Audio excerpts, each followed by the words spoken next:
Okay, picking up at chapter 11 in Romans. I'm just going to try and dive into it so I can finish it up here.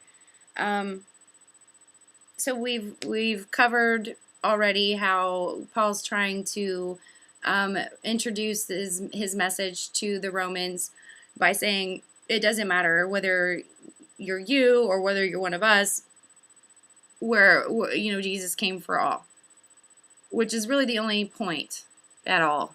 And it's sad I have to go into such great detail to get that point across, I think. But it's not just that; it's like what that means, and then also like the bottom line of love, oneness, unity, equality, all these things. Obviously, like capitalism kind of is the antithesis of that. But I'm not a communist or a socialist or anything like that. I see myself as the Green Party, like the libertarian, the like utilitarianism type of view, and it's got to be, everyone has to be able to be represented in order for that to take place. And that's why in other videos I'm going to discuss, much like this, but some political things if I can. That's why I'm trying to bang these out as quickly as possible, because if you never know what people would do to someone daring to speak against what they have built. So if I can get it out quicker, whatever happens to me doesn't really matter. Okay, so chapter 11. I asked then, did God reject his people? By no means. I am Israelite myself, a descendant of Abraham from the tribe of Benjamin. God did not reject his people, whom he foreknew. Don't you know what the scripture says in the passage about Elijah, how he appealed to God against Israel? Lord, they have killed your prophets and torn down your altars. I am the only one left, and they are trying to kill me. And what was God's answer to him? I have reserved the present time. I have reserved for myself 7,000 who have not bowed the knee to Baal. Baal at the time, Baal, however you pronounce that, was like the false idol. It'd be like the false system, in my opinion, that we bow to now. Lies and labels. So, 2, at the present time there is a remnant chosen by grace.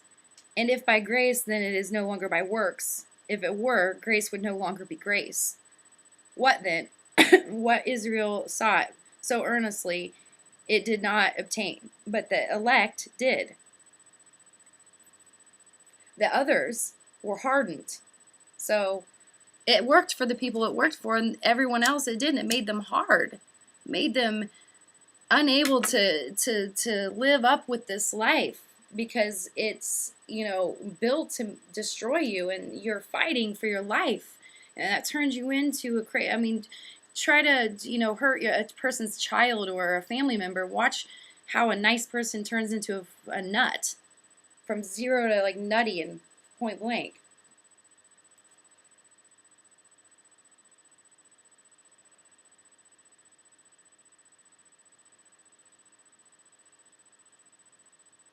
So he says, what then? What Israel sought so earnestly, it did not obtain, but the elect did. So it's like, no matter how much they wanted this favor in God's eyes, and they wanted this law to work, and they wanted it to go a certain way, it didn't go that way. And for the elect, the God had compassion and mercy on people who were sinful, and they didn't understand that when they had to earn it, and so they hated them for it. So the others were hardened, and as it is written, God gave them a spirit of stupor, eyes so that they could not see, and ears so that they could not hear, to this very day. And David says, to this very day. So that was back then, but I don't know that it's not to this very day as well.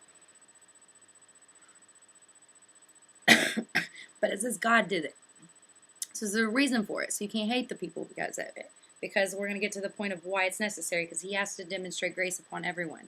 So we've learned class, in order for there to be demonstrated of perseverance, we must have adversity and obstacles and overcome in order to display perseverance. So in order to be displayed grace, you have to have done something that wasn't right, or that God needed to have grace upon you in order to experience that grace. So he says, I gave them the spirit of stupor, and to be blind and not able to see. Why? We're going to get to it.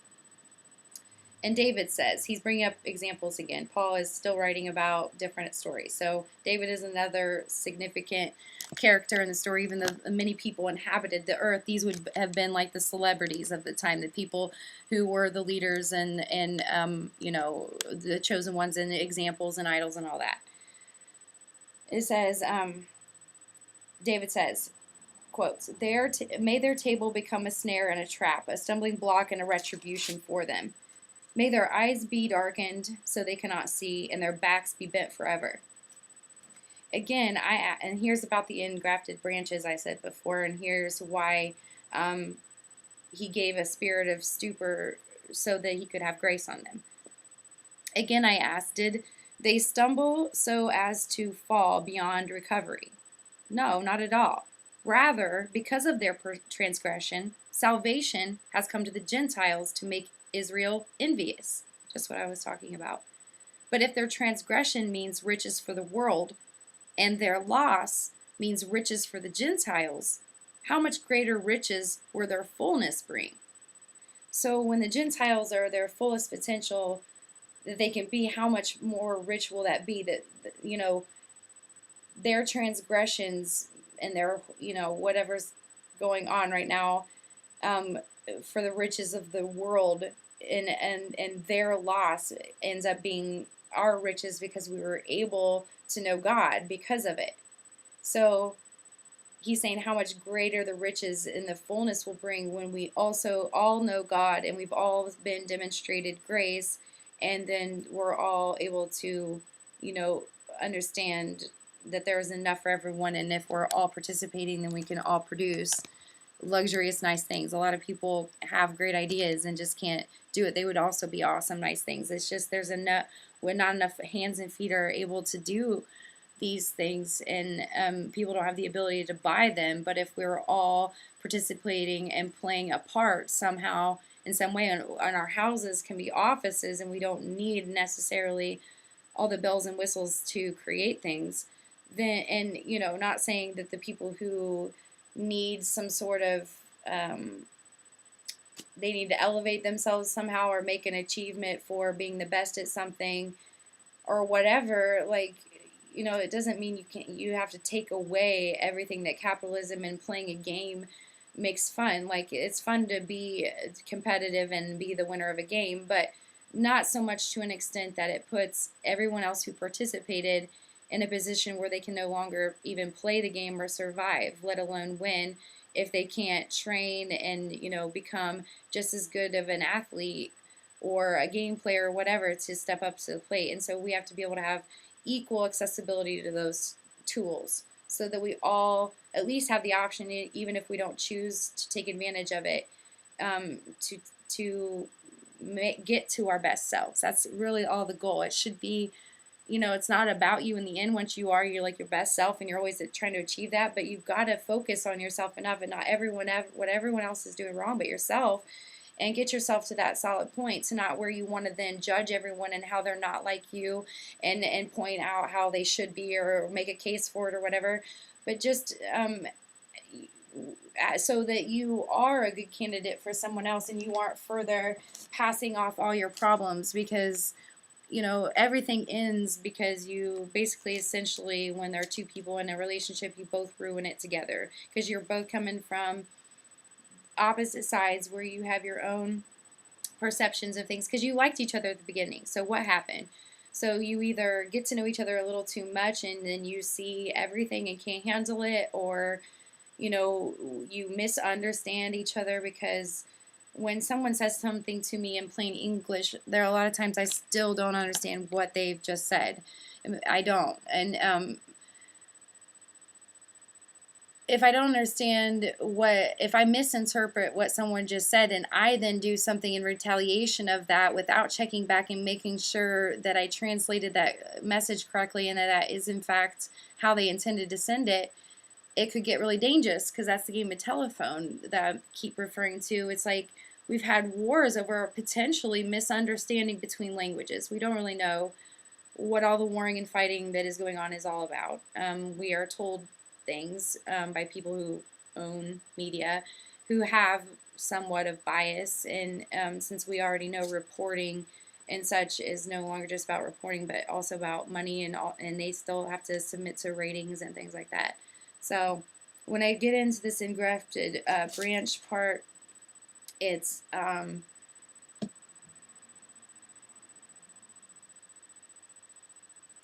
important to understand it's a metaphor. It's not an actual tree. He's talking about, when he talks about the wild tree, it's like those who are more wild, like a wild horse, like a bronco. Like the Colts are going to play the Broncos this weekend, and I am always going to be a Colt fan because that's the team. And Peyton Manning is an amazing, arguably best quarterback in the league at this time. But about winning games or whatever, but it's ironic. My friend pointed out to me that like a colt is a trained horse with like a shoe, and the bronco is a wild horse, and bucks, about. So I identify more with a bronco, yet I'm like I am a colt. So that's the irony for me. But kind of if you don't understand the branch tree analogy, try to use that when I'm saying these words, like replace it with that, like just being wild or being more, because it's more natural to you to follow the law you've written because you're like that. And you have to understand, when you're a certain way doesn't mean everyone else is like you.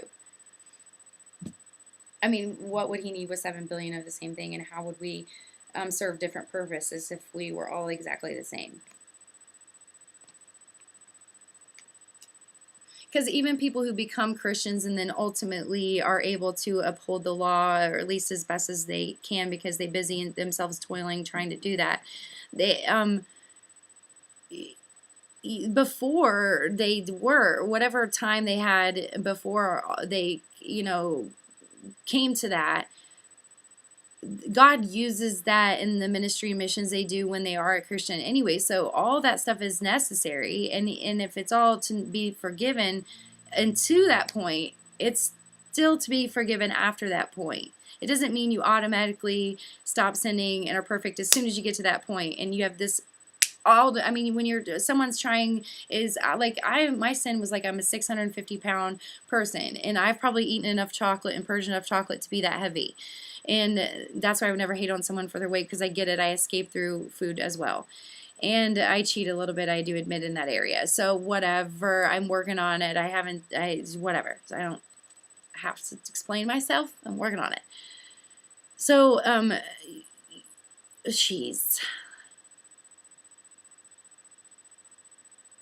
Oh, so my sin is that of that of an overweight person. I can't lose that weight overnight. No one could. It takes a lot of time. So, there has to be so much forgiveness and grace, because there's going to be relapse. There's going to be misunderstandings. They're asking all kinds of questions. This is a huge book.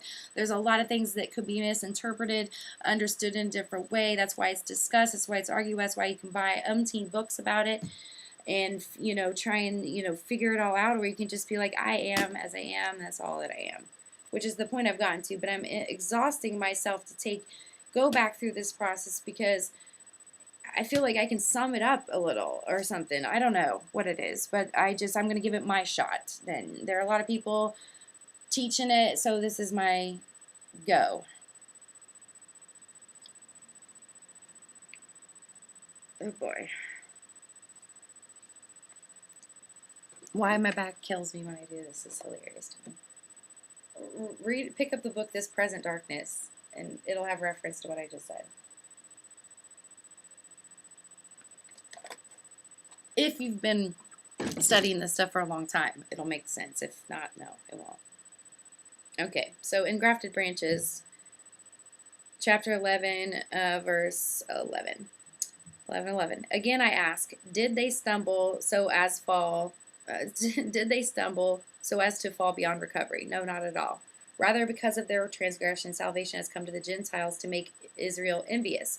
But if their transgression means riches to the world, and their loss means riches for the Gentiles, how much greater riches will their fullness bring? So I just explained that, but to get us back to the story. I am talking to you Gentiles, inasmuch as I am the apostles to the Gentiles. I make much of my ministry, in the hope that I may somehow arouse my own people to envy and save some of them.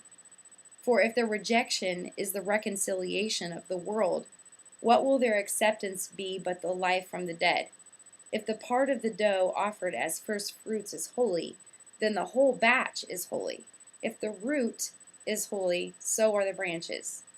If some branches have been broken off, and you, though a wild olive shoot, have been grafted in among the others, and now share in the nourishing sap from the olive root, do not boast over those branches. If you do, consider this: you do not support the root, but the root supports you.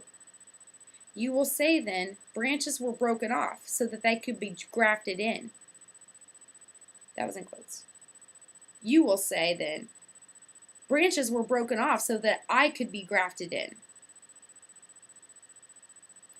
Granted, but they were broken off because of unbelief, and you stand by faith. Do not be arrogant, but be afraid. For if God did not spare the natural branches, he will not spare you either.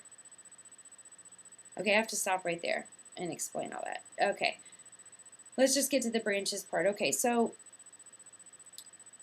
if you have a tree that's growing naturally, and and then another kind of wild, it's referred to as an olive shoot, which it's because I don't know a lot about trees, but if you can take it as in branches that grow from something, has to come from a root, no matter what it is.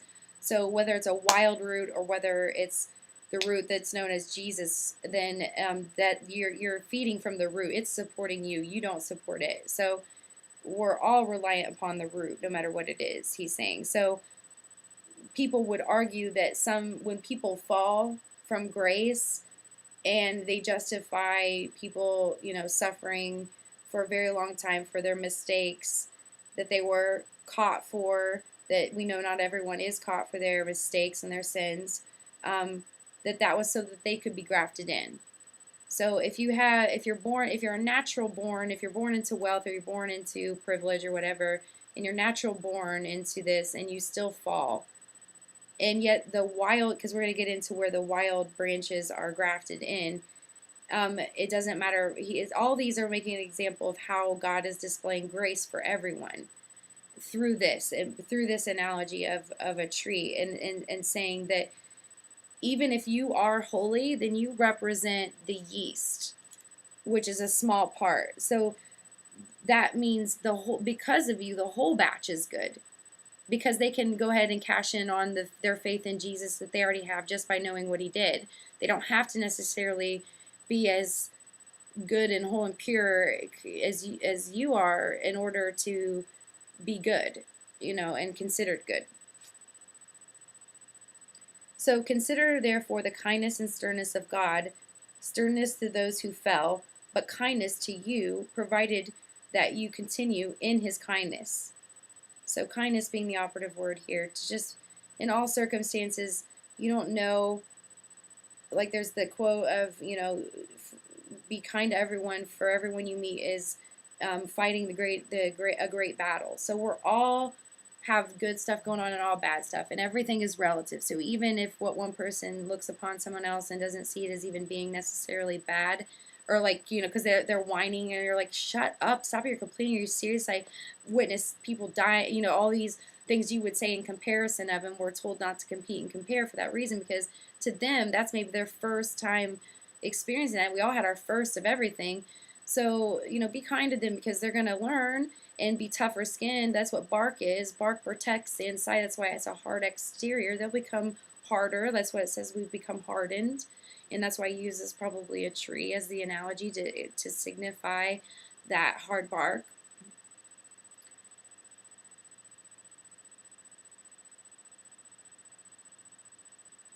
So kindness. Otherwise, you will also be cut off. So if you're not kind, you're going to be cut off too, and then have to go through that same stuff to realize and be humbled. That's why you're humiliated and humbled. If you get too arrogant, let your ego get the better of your other side. That's why it's yin and yang. You have like two sides. Like my friend used to tell me, it's whatever dog you feed more, because you got both. So which dog gets stronger? The one you feed more. So if you don't feed into those falls, like we're all chasing some high, some void that only I think God can fill. That's the only thing. This is the only thing that I've in my purpose, and love is the only thing that I can feel that can even come close to kind of filling that void that will probably never feel this side of being, whatever. I'm not going to get too deep and scare people, but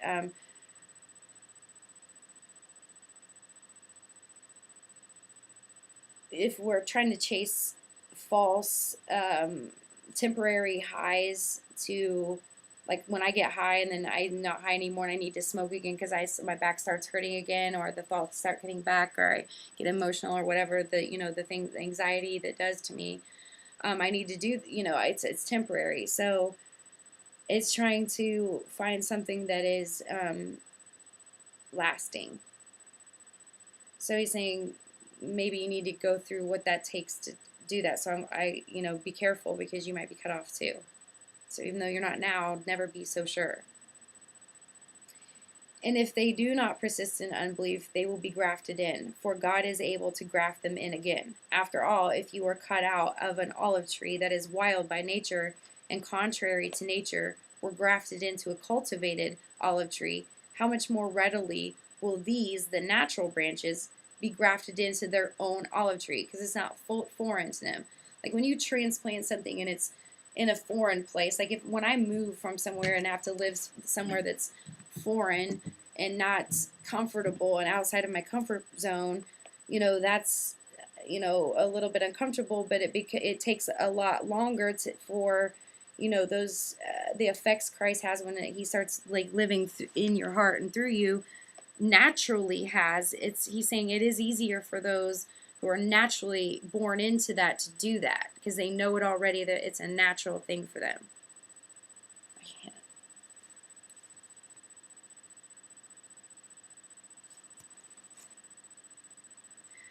I do not want to be ignorant of the mystery, brothers, so that you may not be conceited. Israel has experienced a hardening in part until the full number of Gentiles has come in. And so all Israel will be saved, as it is written. I don't know that I can continue.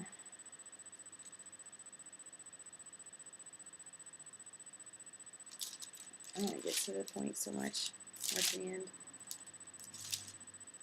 I'm not even going to try. I'm just going to take a break again, because I can't just sit in this position.